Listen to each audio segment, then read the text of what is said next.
আজকে রান্না করব চাউমিন।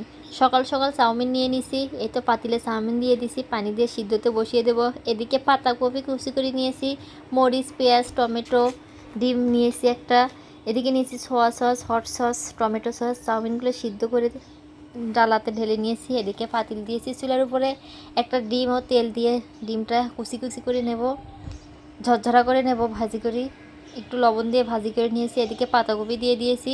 পাতাকপিটা ভাজা হয়ে আসলে এখানে দিয়ে দেবো কাঁচামরিচ, পেঁয়াজ কুচি, টমেটো। এগুলো দিয়ে ভালো করে লাড়াচাড়া করে কিছুক্ষণ ভেজে নেব। একটু হালকা সামান্য লবণ দিয়ে নেব, নিয়ে এদিকে একটা বাটিতে ঢেলে নেব সয়া সস একটু ঢেলে নিয়ে এখানে দিয়ে দেবো হট সস একটু দিয়ে এখানে দেবো টমেটো সস।